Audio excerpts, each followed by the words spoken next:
Welcome to the RailFreight webinar, how to make the most out of the current Silk Road situation.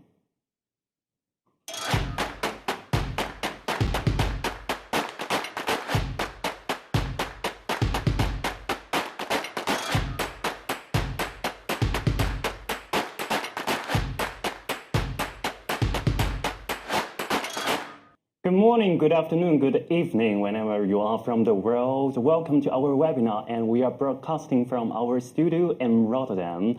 My name is Chengfan Zhao, a journalist from RailFreight.com, and alongside me, my colleague Mayan Ray is going to join us as well for this very exciting discussion today. We are going to talk about Silk Road today and also this year, and we're going to share more insights about how to make the most out of this year's Silk Road situation. And before we start introducing the guests today, I actually want to ask Mayan Ray, how do you feel about this year's Silk Road situation? If you use one word, you're thinking about the characteristic of this year's situation. It's extraordinary. Extraordinary. Yeah. That's a very interesting word. Yeah, because we can interpret in different ways. Yeah. Yeah. I'll keep it just with one word. Yeah, keep it with just one word without much interpretation, because we have four guests actually today from different parts of the world are going to join us. And I am more than happy to welcome everybody in our webinar today. So I would like to share with you who is going to join our webinar. We have the guests, as you can see from our slides. The first one is the Irakli Daniela, who is currently based in Tbilisi in Georgia, and he is the Central Asia and Caucasian Region Business Development Manager from Maersk. Welcome, Irakli. Thank you for having me.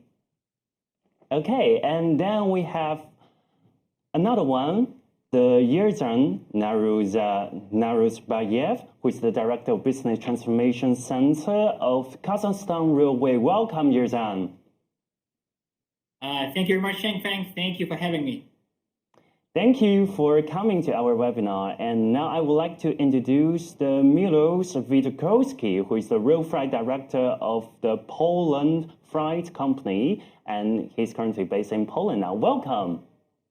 Hello, thank you for the invitation. Thank you. And now we're going to introduce our old friend Dimitri Hasan-Kamfer, who is the General Manager of Sales and Business Development from the RTSB, and he's broadcasting with us from Dubai. Welcome, Dimitri. Hello, everybody. Glad to see you all. Thanks for the invitation. Hope for a great discussion, guys. Definitely will be a very juicy discussion today. And thank you very much for everyone accepting the invitation and join our discussion. I think our audience also have a lot of questions to pose, so feel free to comment, and we will get back to you during our 1 hour webinar. Yeah, we get already a lot of welcome and good afternoons from a lot of parts of the world. So if people can let us know. You can also comment where are you watching this webinar from. That will be very interesting to know know a little bit about like demography of our audience. Yeah, we have people from Duisburg, Poland, Warsaw, China, Mukran, China as well, France. Yeah. Okay. So we indeed have mornings, afternoons, and evenings. Great. Yeah. So it's pretty diverse. And I guess we can just directly jump into our topic today. And since we are a news website, I think it will be very legit to start with the news that we published in the past few months. And I would like to share the first one to describe about the new development of the Silk Road situation. So the first one is actually a news that we had interviewed with the RTSB, actually with the Dimitri before. And RTSB has introduced a new standard transit time for the Silk Road, which is connecting the roads from the Poland and also the Chengdu in China. I do have a question for Dimitri. How does this route operate currently? How does the volume look like now? Well, we depart the train every Thursday from Łódź in Poland to China, to Chengdu in China, and the westbound train departs every Saturday. The volume is pretty stable. So the train departs on time every week in both directions. So right now, the performance is quite well, and we are holding those transit times of 12 to 13 days still, and it seems not to be a problem for now. That's great to know. I think 12 to 13 time, if we are talking about, let's say, 5 years ago, Myron, you probably know better than I do. What do you think is the fastest transit time we can reach 5 years ago? Yeah, I think this is the fastest transit time right now, isn't it, Dimitri? Well, as far as we go with the standard transit time, it would be the fastest trains, 12 days. But back in the days, 2020, when I'm not mistaken, RTSB launched the train together with DHL, which only needed 11 days from Chengdu to Duisburg. Yeah, and is that still running, or is that something that was just a No, pilot? this train was executed via an alternative border okay. crossing via Kaliningrad. So this is not running right now. So all the Chinese trains are running via Malashevich right now. Okay, yeah. And I think it's definitely good news, at least for this year's operation, because the time lateness seems to improve. Even though some people might have the question for the volume, how does the volume look like now? We do have another slide to illustrate this a little bit, which is another news that we have captured from the China Railway. We have announced the first half of this year, the volume have increased by 30%. This is actually comes a little bit surprising to a lot of European forwarders because of this the number kind of look extraordinary, like Myron has just introduced at the very first beginning. I would like to ask now of my friends, Milos, how do you experience the volume this year from your observation in Mala? Okay, so the numbers are really surprising for us, but you have to look at the whole picture here because the volume from China to Western Europe to Mołaszewicze dropped like 50%. There is no increase there because many of customers just drop off the rail because of the war that is between Russia and Ukraine, and some forwarders also canceled their services. So the volume from China to Mołaszewicze and further to Western Europe dropped like 50%. And also we see this in Mołaszewicze on the terminals. There are a lot of less containers there, but the increase that showed the data, it's concerning the volume exchange between China, Russia, and Belarus. This is the main factor that increased the volumes. The volumes from China to Russia, I think, increased like 80% year to year. So when the Chinese are sending the data, they gather all the trains that are leaving China and going in direction to Europe, but not all the trains end in Mołaszewicze, Hamburg, Duisburg, or any other Western European countries. So this is the trick here, as I might say. Yeah, I couldn't agree more. I think because I am browsing of the English media and Chinese media every day, and I do think there's probably different definition of what China Uber train really is, and how do you calculate these statistics? Which route should be included? I think this is definitely very different definitions from the side of Europe and from the side of China, which is interesting for our discussion. But even though we have different perspective for the overall volume, I think we are pretty sure this year the middle corridor has gained much more significance from China to Europe. And I would like to introduce to the next slides that we're going to talk about. and which is we published in the beginning of this month. Middle corridor growth as T when it's an 80% of volume increase, which is quite a lot. And now I would like to ask the question from our guest who is now based in Georgia, must be very familiar with this port in Porty. Irakli, how do you experience the volume this year in Georgia?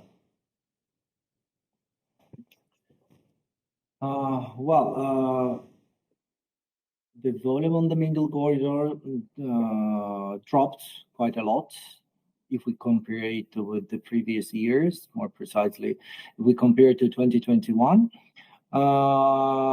The transit time and the conditions when it goes to the transit time, it's quite diversified, meaning that we see the 40 days from China to Turkey, for instance, while we're having the 25, 26 days as well. So the key determinants, including the transit time and reliability on the transit route, is not supporting at all at this stage. But at the same time, I can say that talking about the middle corridor, we definitely see the potential.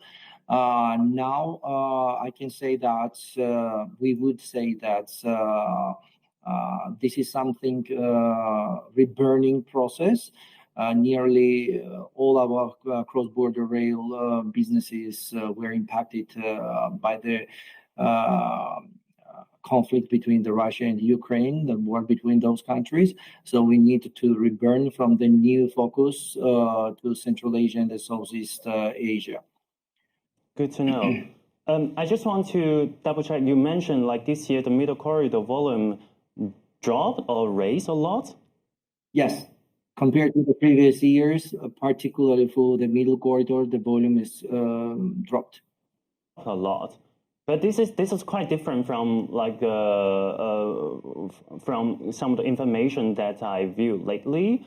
And I also want to ask another question. In case of the drop of the volume, you think this is more significant in the eastbound or the westbound? I can say from both of them because of the reason caused from the stabilization on the ocean part. But talking about the middle corridor and the perspective, for sure, we see the huge potential there, in spite of the fact that there used to be some setbacks. Right now, we are announcing, and we are very thrilled and happy to announce our new solution, particularly for Central Asia, to increase the seamless connectivity of the Central Asian landlocked country to the rest of the world. So we are trying our best to connect with a seamless, complex multimodal solution for Western Hampshire as well as for Far East countries, and for sure including the China as well. So I do believe that the tremendous opportunities we'll have on that part, and we are ready to support our global customers as well as facilitate the local businesses from the Central Asia country, and particularly in Kazakhstan and Uzbekistan at the first stage, to mitigate their process concerning the global trade. A part of it, I would like to mention the fact that this announcement and this first important step for us will pave us for further development of our product in the rest of the Central Asia countries, including Turkmenistan, Tajikistan, and Kyrgyzstan as well. So we are very optimistically see this development on the Central Asian geography. Okay, good to know. Thank you very much for sharing the information. I think Myron has something to add. Do you know why these volumes have dropped on the middle corridor? Because it surprises me too. We can say that the volume on the middle corridor dropped a lot compared to the previous years based on our experience. The main reason was the transit time. I mean, not so much stable transit time, and the not so convenience of a customs clearance in the countries along the transit corridor, let me say. That was always the case, isn't it? And we expected volumes to increase because of the spillover from the Silk Road. Is it something that everybody recognizes, this drop of volumes? Or are we seeing different statistics? If I may, Yes. this is Yerzhan Nauzbayev from the Kazakhstan Railroads, KTZ. I think, when we talk about the middle corridor, we're not just talking about the containers, right? And we're not just talking about the freight that originates in China. We as a railroad, we look at all of the freight types, cargo types along the middle corridor. And when we account for example, the metals and then the oil products, we actually see an increase. So the first 8 months of 2023, we as a railroad, we're experiencing 85.3% increase in the middle corridor volumes. Now, the transit through Kazakhstan from China went down, that's for sure. But when we talk about export from Kazakhstan through middle corridor to other countries, for example, to Turkey, we increased it by 5 times. Right. Now, when we talk about import to Kazakhstan via middle corridor, we're up 24.2%. Now, again, overall volume that we are seeing from January through August of 2023, we are just shy of 1.8 million metric tons, which is, again, an 85.3% increase from last year's 7 months. So, again, if we're not limiting ourselves to just containers, and when we look at all the cargo types, we're seeing an increase. And again, this is what we see as Kazakhstan Railways. That's an important Absolutely. nuance to make, yeah. Yeah, absolutely agree. What I've mentioned, it was dedicated only for containerized flows. Okay. Oh, that's correct. Yeah. Yeah, but I also want to add up one point that we also observed from the previous news. It says like containerized cargo volume grows significantly, actually says grows significantly eastbound wise, like 80% compared with 2022 on a year-on-year growth. So I think this also surprised me a lot from the experience and also the set of statistics that I'm looking in. But apart from the Porty, I also want to ask Irakli, just continue with Irakli. Have you heard about anything with the development of another potential port, Anaklia? I'm not in the position to comment on that part because the port operation is the separate business. I can say that nowadays for Maersk, the main gateway for the rest of the Caucasian and Central Asia country remains Porty Seaport, which is supporting the development of the middle corridor itself from the port operations and very successfully. I can say, and the existing seaport facility is ready to absorb and serve additional flows, which we are expecting to have from the mentioned Stan countries, including the Kazakhstan particular. Okay, thank you very much for sharing the information. And I think now actually the Kazakhstan Railway, Yerzhan actually want to share something about the latest middle corridor development, even though we have such an interesting discussion about what surprised us compared to how we perceive this middle corridor. So Yerzhan, tell me a bit about the middle corridor that you see this year. Absolutely. And actually, Chengfen, I've put together a brief presentation. Would that be possible to share it at this point? Of course. Yeah. If you just give me a second. Yeah, sure. Take your time. Yeah. Let me try to do it again. Maybe in the meanwhile, we just check whether or not we have some comments or We do. responses from our online audience. Yeah, so there are a lot of people trying to explain the complexity of the middle corridor. Oh, interesting. And they say, yeah, we cannot avoid two seas, the Black and the Caspian Sea, although I must say that Black Sea can be avoided, of course, by going through Turkey. But the Caspian Sea, yes, you cannot avoid it on the middle corridor. Can you see my screen now? I think you can have a presentation. Yes, we can. Yes, we can. Awesome. So I'm sure we will continue this discussion later on, but Yeah. let's first hear. Yeah, let's give the stage to Yerzan. Thank you very much. And I know that we have quite a professional audience who probably know a lot about KTZ, but just a quick refresher who we are, KTZ at a glance. We are the national railroad operator of Kazakhstan. The number of our staff is at almost 114,000 people. We are the largest employer of Kazakhstan. The length of our mainline railroad network is 16,000 kilometers. This is just the main line. If we count all the station railroads, we're going to be at 21,000 kilometers. As you can see, we have 1,731 locomotives. KTZ itself owns just shy of 48,000 rail cars.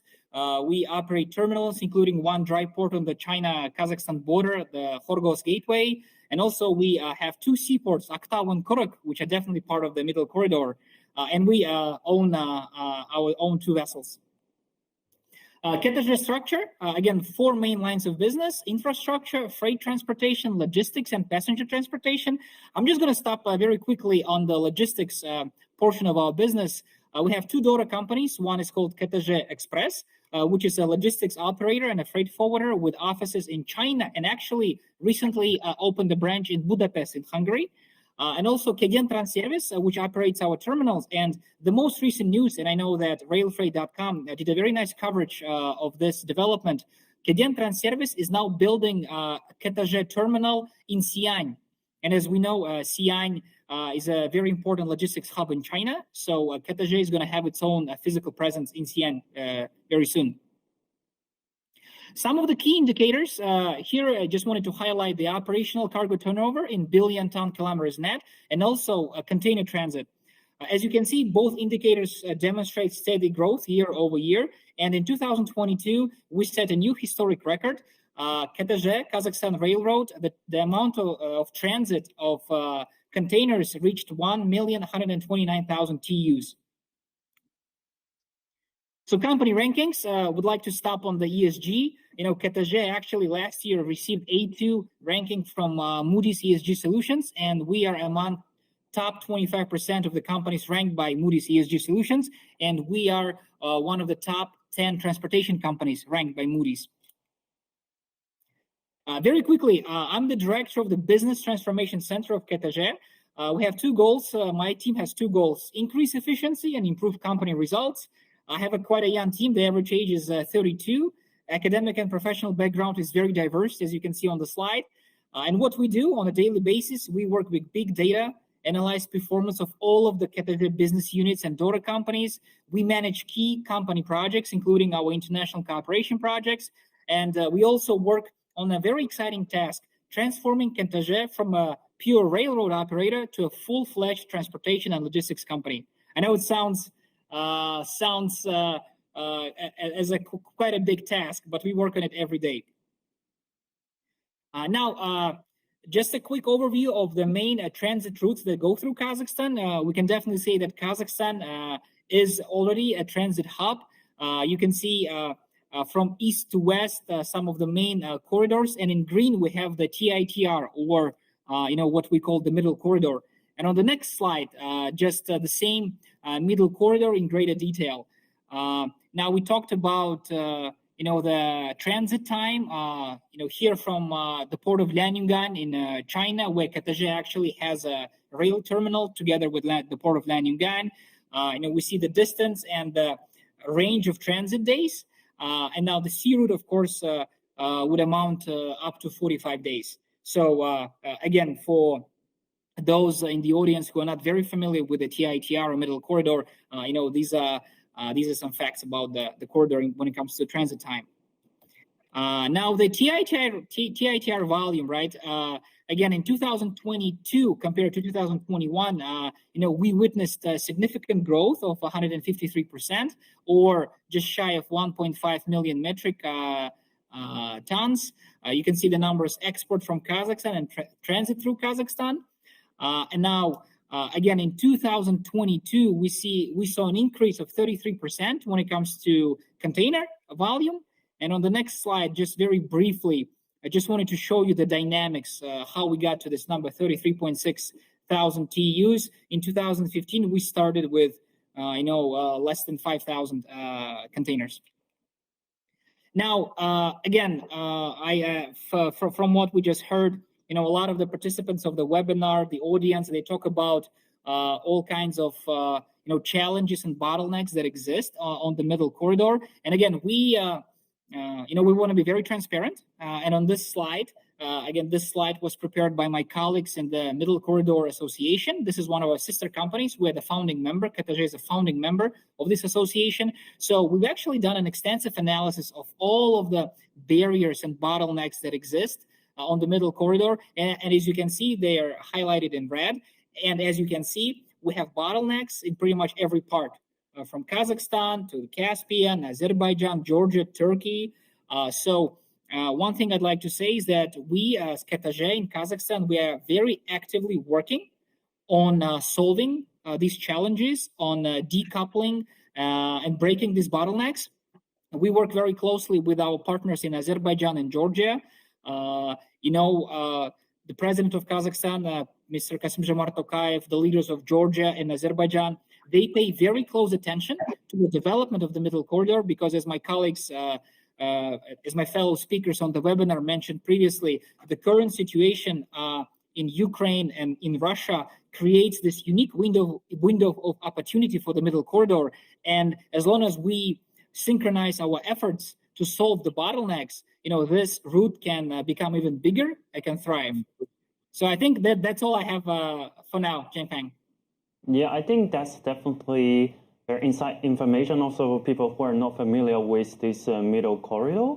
And I also think the Miros raised his hand. Miros, do you have something you want to comment?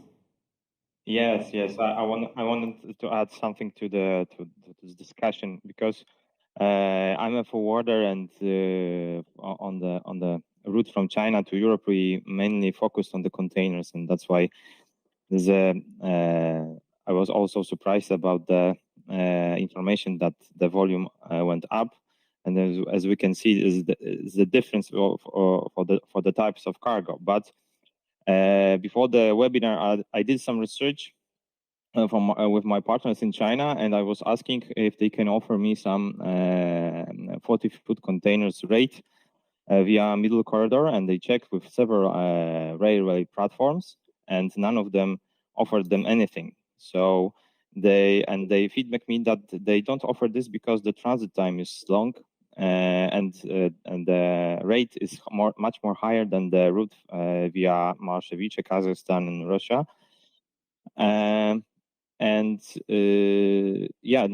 This is something that is that I wanted to share. That for me as a forwarder, I for now I can't get even an offer for the 40-foot container from China to Europe via middle corridor. Maybe I have wrong contacts, but I think if we are talking about the containers, the middle corridor is not a good solution for European countries because the transit time, the reloading points, and of course, I also want to ask about the water level on the Caspian Sea. I heard that it was decreased, and this is a very big problem, and it's decreased year per year. So I also wanted to ask how developments, how can anyone stop this or help? Because if the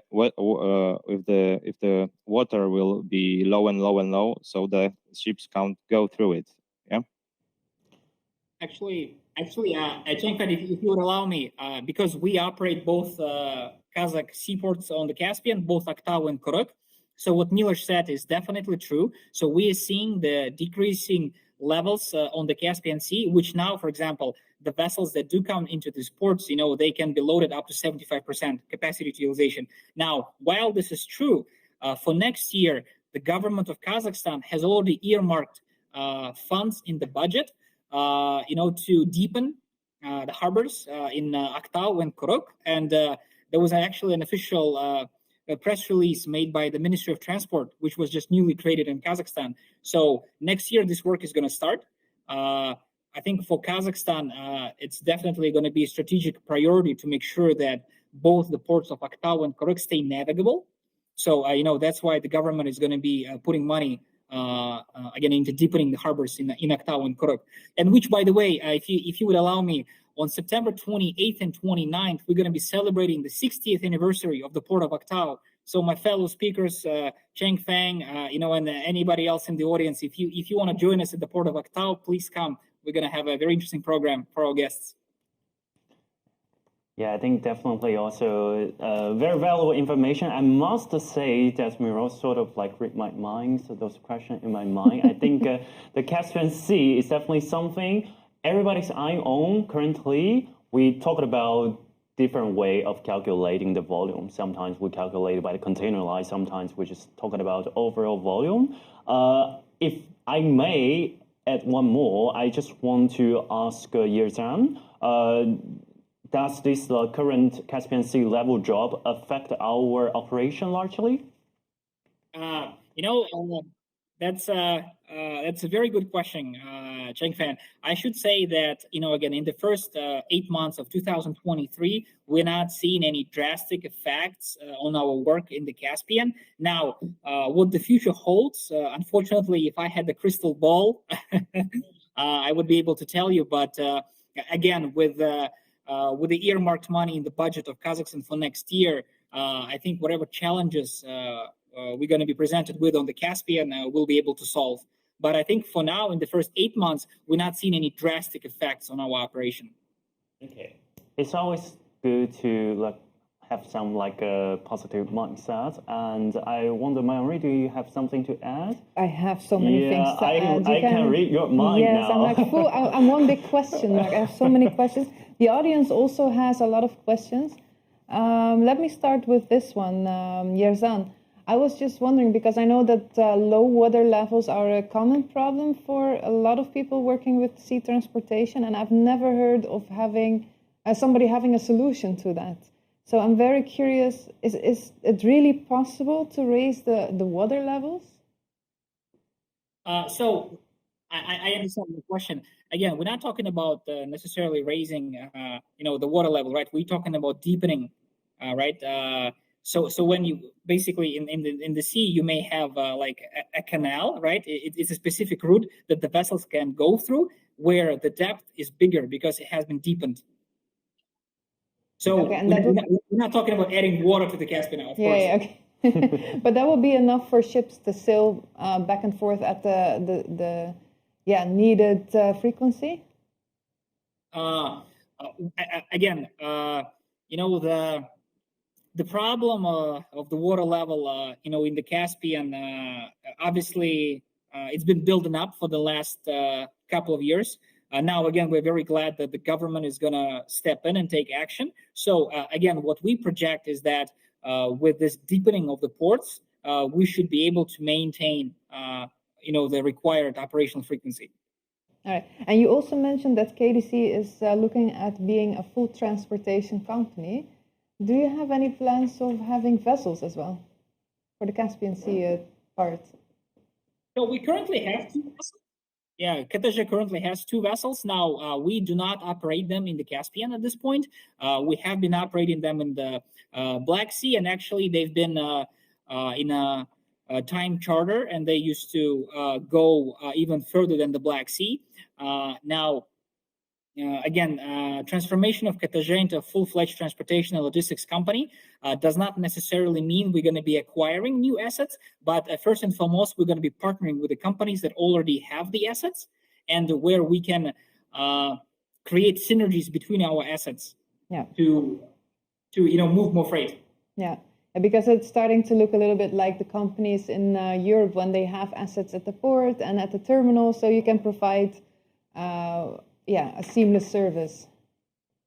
I think for us, we own some of the key anchor assets. We own the mainline railroad. We own the 2 seaports on the Caspian. We own and operate a rail terminal at the port of Lianyungan. We are now building a dry port terminal at the free port of Xi'an. So if you look at it, as long as we operate some key anchor assets and then create partnerships with companies who then create synergy with our assets, I think we should be good. It doesn't mean that we necessarily have to be everywhere along the middle corridor, right? Yeah, understood. And there's one question from the audience, Giovanni. He is asking, we can provide container shipment by sea from Poti to all the Mediterranean, but how long does the transit time take from Almaty or Astana to Poti? Would you know? So the transit time from Almaty to Poti. Oh, the transit time from Almaty to Poti today. Yeah. The transit time from Almaty to Poti. So we recently launched a shuttle train from Altınkol, which is the Kazakh-China border, to Aktau. And then, we cross the Caspian and go Azerbaijan and Georgia. Of course, I would like to give you a concrete number at this point. However, because we are directly responsible for the Kazakh portion, and then the port on the Caspian, this is something where we can guarantee the transit time and the level of service. However, once you're on the Caspian and then you go to Azerbaijan and Georgia, we have to work with our partners. Because of the bottlenecks and challenges that I mentioned when it comes to infrastructure, for example, rail infrastructure in the Caucasus region, right?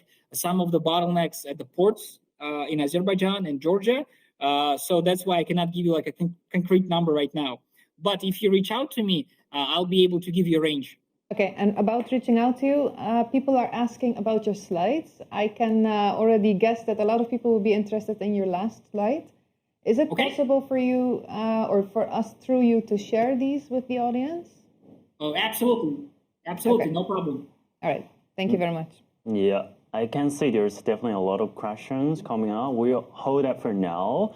We'll keep continuing our webinar. And also thank you very much for what Yerzhan has just shared with us. Thank you very much for the Milos to raise about the current operation situation. It's definitely something we see the theory and the practice has some gap in between. But we do see the development, just like this one, the Yerzhan had just mentioned about the PSN Kazakhstan Railway. It's going to build up, it's going to focus on making a joint venture. I just want to dig this news a little bit deeper, and still a question for the Yerzhan. Can you tell us a little bit more in depth, in detail, what this joint venture will build and how long should we expect? Thank you very much. This is a great question. So I've been directly involved in this project, and we have been working with PSA, which is one of the world's largest container terminal operators, for quite some time. And on May 17th, we signed a shareholder agreement, and we will be creating a joint venture between PSA and KTZ. It's going to be called KPMC. The name KPMC means KTZ PSA Middle Corridor. So even in the name itself, right, you can see that the goal of this joint venture will be to further develop the Middle Corridor. And this joint venture will be focusing on three main things. First, it's going to be providing logistics service from China to Turkey and Europe and Central Asia. As second, it's going to be managing some key assets along the Middle Corridor. Now, which ones I cannot tell you at this point, but the plan is to work both inside and outside Kazakhstan, beyond Kazakhstan. And third, this joint venture is going to be developing some digital solutions, to make sure that the trade and the flow of goods and transportation between China and Europe, Central Asia, and Turkey is smooth. And will there be new terminals and new ports built? I should say, Chengfen, let's wait a little bit until this joint venture starts operations, which will actually be very soon, this fall. And I will make sure to update RailFreight.com right away once the JV is launched. Yes, I guess we just have to wait a little bit. Sure. We'll wait patiently and just waiting for the news. And I think now we are also going to discuss a little bit more really from the operator side. We talked about, we heard a lot update from the KTZ side. And I think actually I'm very curious to hear something from RTSB, from Dimitri, about Dimitri, how do you experience the middle corridor this year? Do you also feel the volume is drop, or you have some different experience? Well, first of all, RTSB has been very active on the middle corridor since the beginning, like since 2015 when the first train from Chengdu to Turkey had launched. We were a part of this of the operation of the train, of course, together with the colleagues from KTJ Express, from ADY, from Georgia Railway.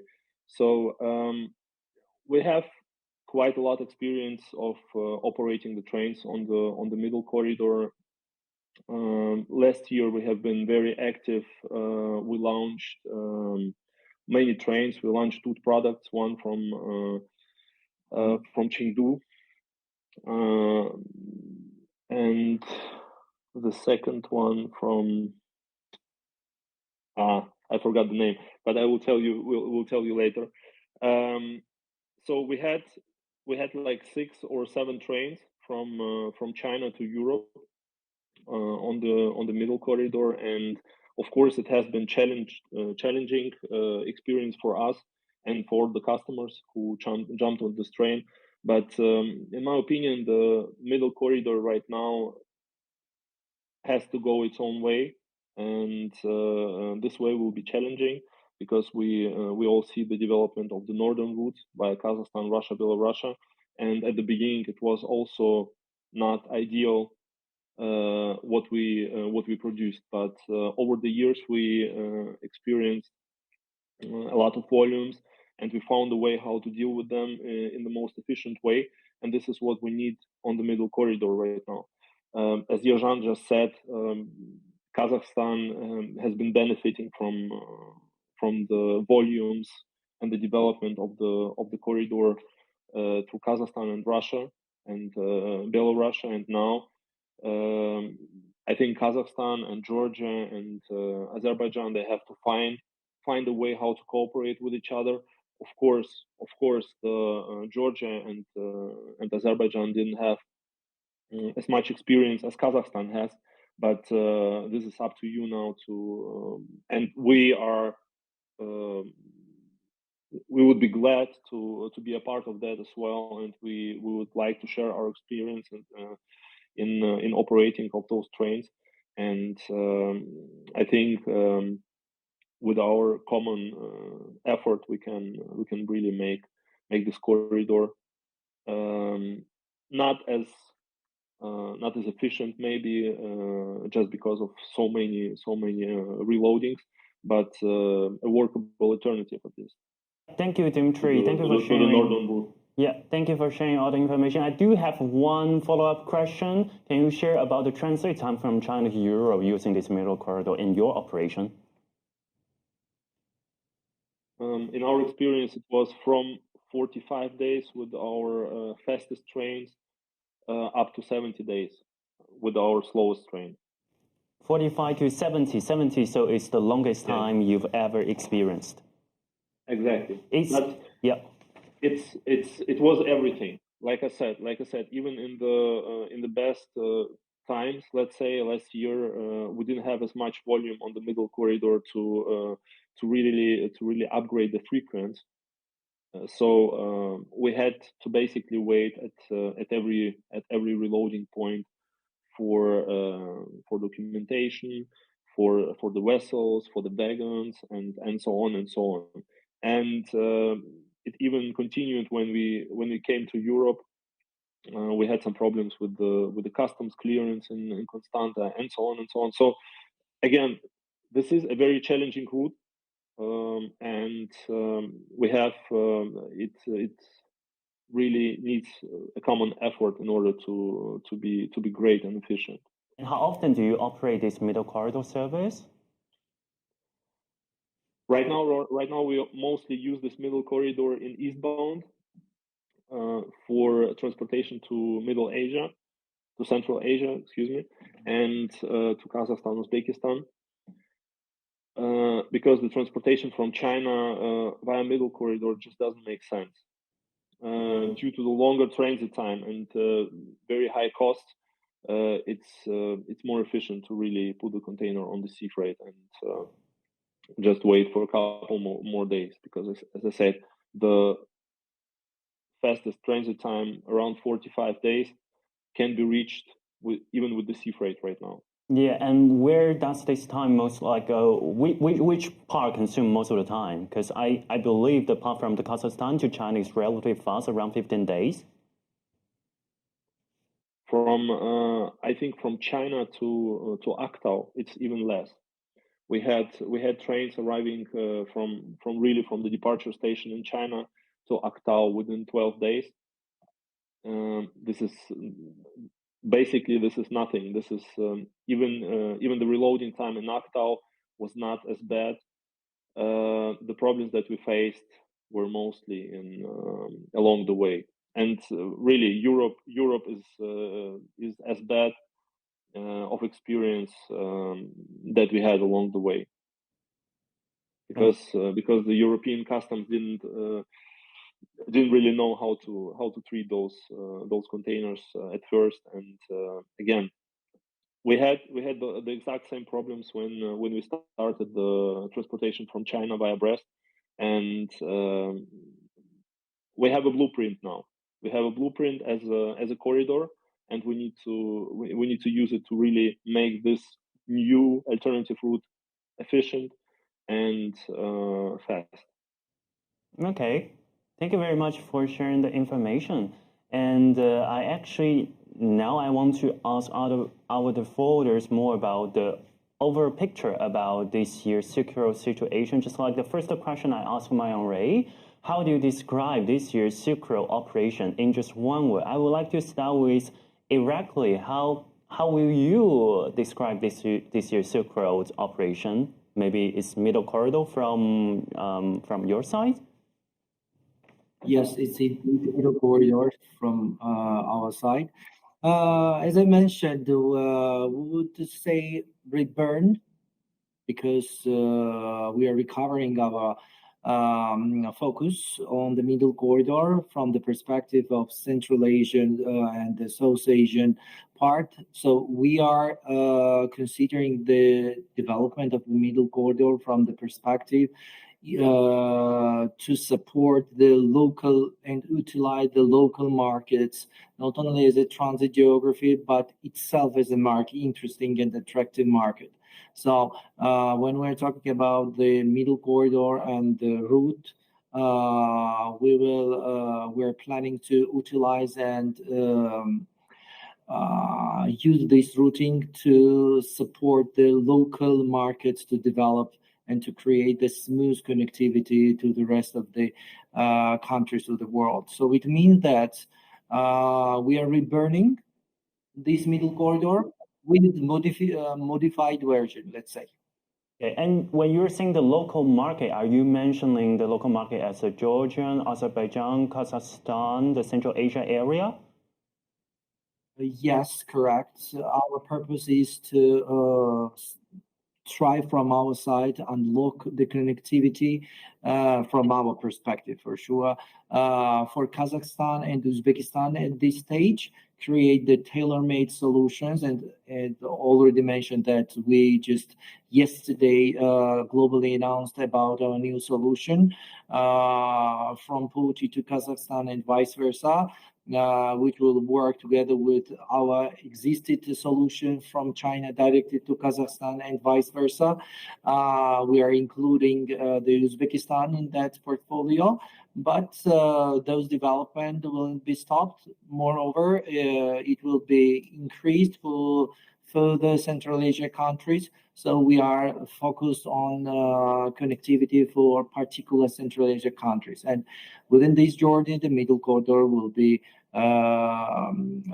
vital for us. Okay, and is it mostly for the eastbound volume for serving the market in Central Uzbekistan, Kazakhstan, for example? Yes, eastbound, westbound for us, all corners are the important. Okay, thank you very much for sharing the information. And I would like to ask, do you have something to add? No. Okay, then I can just ask the Miros. Use one word to describe this year the Silk Road operation from your side. Okay, so from my side, I will focus mainly on the route via Kazakhstan, Russia, Belarus, because I use this route every day. As I mentioned before, the middle corridor for our customers, for Polish customers, it's a no-go because I even can't get any offer for this. And just Dimitri said about the bottlenecks and etc. I also added something. But for the one word to describe the North route, I would say it's challenging because as I mentioned, the volume to Western Europe dropped because of the war and the sanctions. Also, we have some sanctions from European Union to Russia, and we have some troubles with cargo that can go through Russia to China. So you have to check the cargo if it's dual use or not, and etc. So we have some problems with that. So this is challenging for sure. But on the other hand, I can see that we as a company, we see the volume increase because we run our own LCL console from China to Warsaw, and we see that our LCL shipments are doubled now. And also we see some increases in FCL shipments. So it's a good sign for us, for our company. And that's what I'm also seeing on the north route. More and more terminals or the railway operators, they are launching express trains. Like Dimitri said, there's an express train from Chengdu to Łódź and back forward. There are also express trains from September from Chongqing to Małaszewicze and further to Western Europe. Also the express train from Xi'an.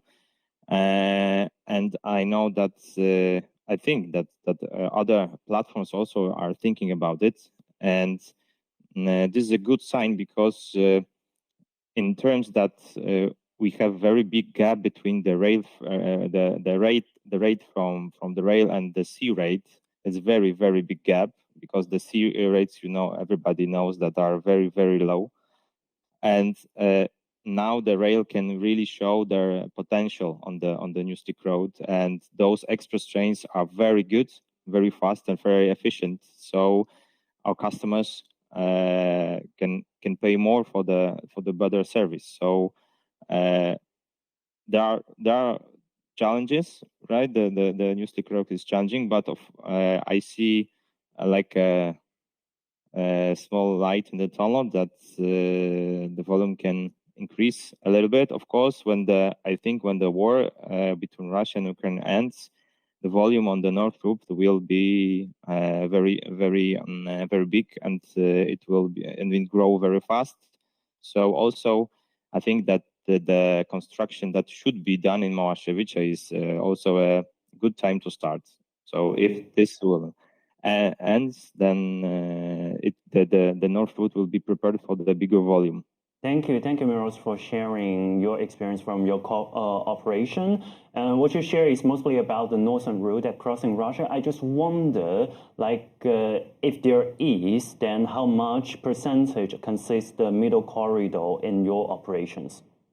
Middle corridor? No, we don't use it because, as I mentioned, I can't even get any offer for middle corridor for the containers. I'm thinking about the containers, right?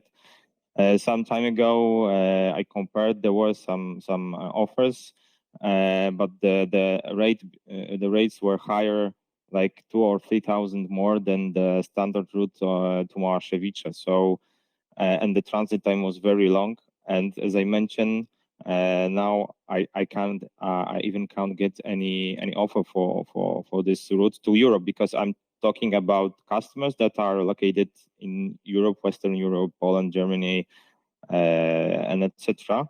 So we don't use it. Thank you for your answer. Yeah, I noticed that also by the comments from from the audience, they are mostly talking about the northern route and interested in the northern route. So we were talking about the middle corridor, and in the meantime, a lot of people were asking questions to each other about the practicality of the northern route. So that's still very important for us to discuss. Yeah, we should definitely keep that in my mind.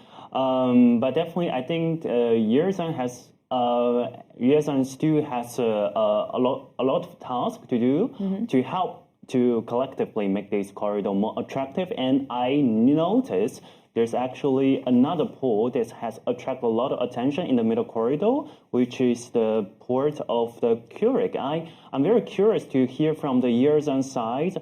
How is the real connectivity with this port, and how does this port operate currently? Yeah, I understand your question. The port of Zurich is primarily used for ferry operation, and it is connected to other ports in the Caspian. It's not as busy, and the capacity utilization rate is not as high as the port of Aktau at this point.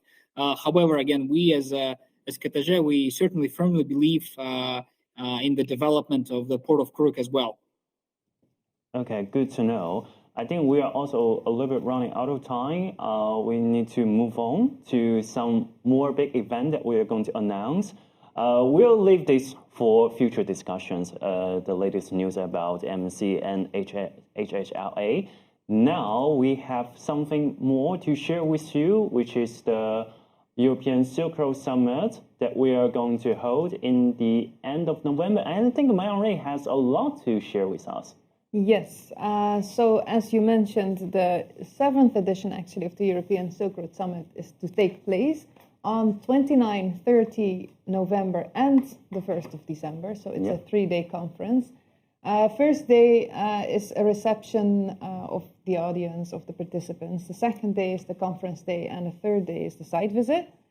And it's in Budapest this year. So that is a very nice fact to mention. I think a lot of people like Budapest. And it's not just the location of the event, but it's also going to be a little bit more about the region where we are at. So normally we talk about Silk Route through Germany, Poland a lot. We will talk about that as well this year. Yeah. But we're now also going to mention the CE region, the Balkan region, which is normally a little bit left out of the question. So it is a very interesting edition where we're going to talk about middle corridor and main route, Balkan Sea, and the usual surroundings. So yeah, it's going to be. Maybe you can share a bit with us about what you expect.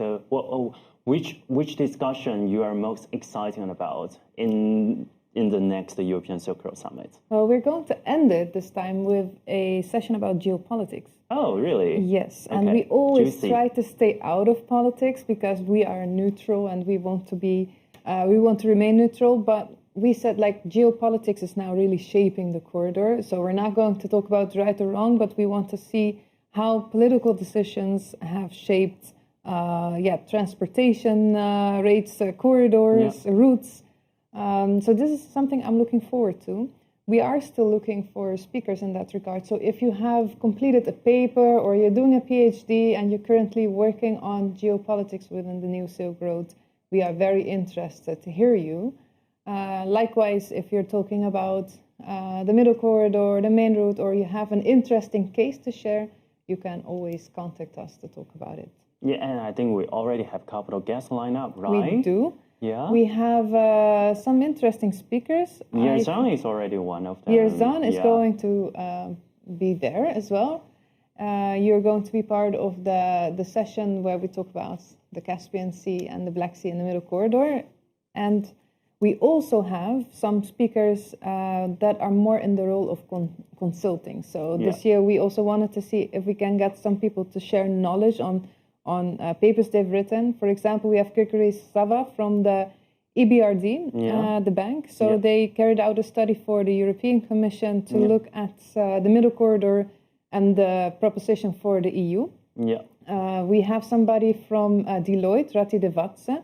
He is a Georgian, and he will talk about the Georgian perspective on the middle corridor. we have Mehmet Ergen, who is from Turkey, and he's going to talk about Hyperloop in Turkey and how Hyperloop is going to help the middle corridor. So this is a jump into the future. And we have somebody from Italy as well who's going to talk about the Italy exit. Maybe it's a word. And then I think we probably don't have that much time to introduce all of the guests. No, but that was about it. One more actually, but So we have a lot of people from different perspectives, and I think that's nice. So it's not just people from the logistics industry, but it's a lot of people from different corners of the world and different perspectives on the BRI. And of course, as usual, the folder can always find a place to get it together. Yeah. And in the end of November this year, they can really see each other and ask each other, how can we make the most out of the current Silk Road situation? Indeed. Yeah, and I would like to thank you very much for Marie joining me for the discussion, and also all of our audience. Of course, the speakers. Thank you so much, Yerzan, Dimitri, Vilos, Irakli, for joining the discussion. I'm very looking forward to speak with you in the future. We need to end our discussion now, but keep in touch and keep updated with the RailFreight.com. We will deliver the freshest news in the RailFreight world to you. Thank you very much.